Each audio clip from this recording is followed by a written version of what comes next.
Développer un produit. Parmi les opérations les plus simples du calcul littéral, il y a développer un produit, et un premier exemple est ceci. Nous avons la formule A plus B, entre parenthèses, multiplié par C. Le développement de cette formule, ça consiste à l'écrire sous la forme AC plus BC. J'ai mis une flèche, mais j'aurais pu mettre un égal. Simplement, j'ai mis la flèche pour dire que ça, on le transforme en ceci.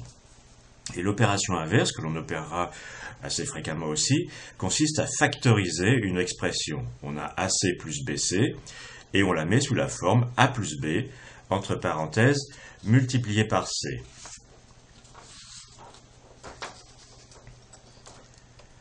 Alors on peut faire ça pour des produits un peu plus compliqués, par exemple A plus B, entre parenthèses, multiplié par C plus D, eh bien c'est égal à AC plus AD plus BC plus BD.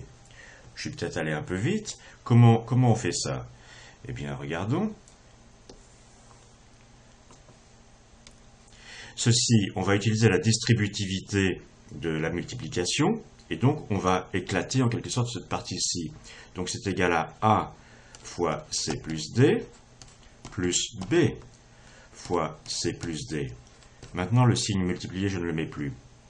Et quant à ceci, eh bien c'est AC plus AD, distributivité une fois de plus de la multiplication sur l'addition, et cela c'est BC plus BD. Donc c'est ce que j'avais tout à l'heure.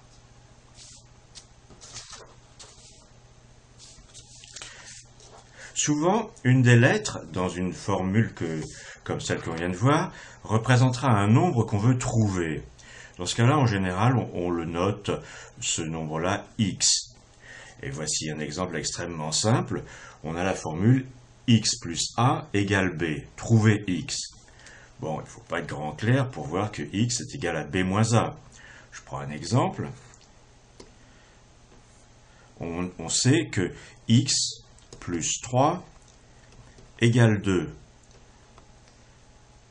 Le x ici, c'est égal à moins 1.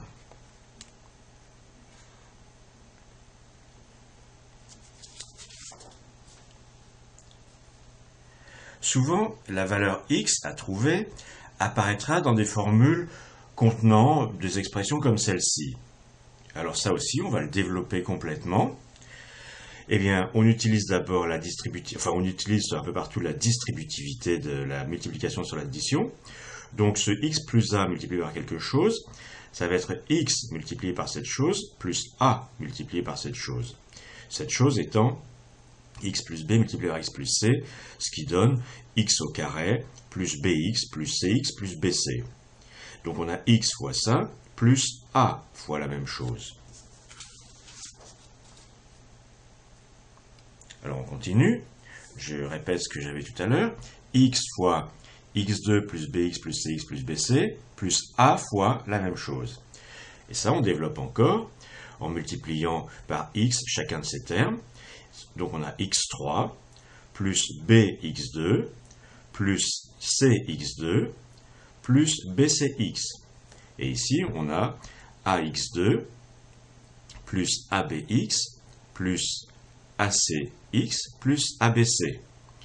Et en général on réorganise ça en mettant tous les termes en x3 au début, il n'y en a qu'un seul, tous les termes en x2 ensuite, en les organisant si on peut. Donc ici on a ax2, bx2, cx2, donc on écrit ax2 plus bx2 plus cx2, on appelle tout ça les termes en x2. Ensuite on a des termes avec x seulement devant, on a ab, on a ac, on a bc, alors on les réorganise pour que ce soit plus joli. Donc c'est abx plus acx plus bcx, on les appelle les termes en x. Et il y a un seul terme qui n'a aucun x dans la formule, c'est abc.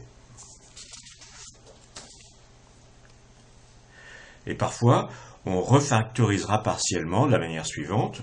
On écrira la formule précédente, x3, ce qui est la même chose que x au cube, plus, entre parenthèses, a plus b plus c x2, plus, entre parenthèses, ab plus ac plus bcx, plus abc. Faisons-le pour a égale 2, b égale 1 et c égale 5. eh bien x2 multiplié par x plus 2, pardon, multiplié par x plus 1, multiplié par x plus 5, eh bien d'après cette formule, c'est x au cube, plus la somme des trois nombres ici, a, b, c, 8x2, 2 plus 1 plus 5, ça fait 8, plus les trois produits, 2 multiplié par 1, plus 2 multiplié par 5, plus 1 multiplié par 5, fois x, plus le produit des trois lettres A, B, C, c'est-à-dire 2 fois 1 fois 5, c'est-à-dire 10. Et 2 fois 1 plus 2 fois 5 plus 1 fois 5, ça fait 2 plus 10, 12, plus 5, 17. Donc finalement, notre formule initiale, x plus 2 fois x plus 1 fois x plus 5, c'est x3 plus 8x2 plus 17x plus 10. Alors il y a des cas particuliers qu'on rencontrera fréquemment, c'est ceux où A, B et C et D sont tous les mêmes et c'est 1. Commençons par x plus 1 au carré. X plus 1 au carré, eh bien ça se développe de la manière suivante, c'est x au carré plus 2x plus 1. X plus 1 au cube. Des manipulations comme celles qu'on vient de faire montrent que c'est x3 plus 3x2. 3x2, c'est la somme des trois lettres 1, 1, 1. C'est donc 3. Plus 3x, c'est la somme des trois produits 1 fois 1, plus 1 fois 1, plus 1 fois 1. Ça fait effectivement 3, plus 1. Donc, x plus 1 au cube, c'est x3 plus 3x2 plus 3x plus 1. De la même manière, on vérifie aisément que x plus 1 à la puissance 4, c'est x2 plus 4x3, c'est x4, plus 4x3, plus 6x2, plus 4x plus 1. Et d'ailleurs, il y a toute une structure fort simple dans ces paramètres ou ces facteurs devant les puissances de x qui s'appelle le triangle de Pascal. Le triangle de Pascal, il se construit de la manière suivante. C'est un triangle où les nombres apparaissent en quinconce. Ça démarre tout en haut avec un 1. Ensuite, il y a 1 et 1. Et ça correspond à x plus 1 à la puissance 1. Ensuite, pour l'étage suivant, ici on prend 1 et puis rien du tout, ça fait 1. Ici on prend les deux nombres qui sont au-dessus et on les additionne, ça fait 2. Et ici on prend 1 puis un 0, si on veut, ça fait 1. Et ça, c'est les paramètres, les coefficients de x2 plus 2x plus 1. On continue.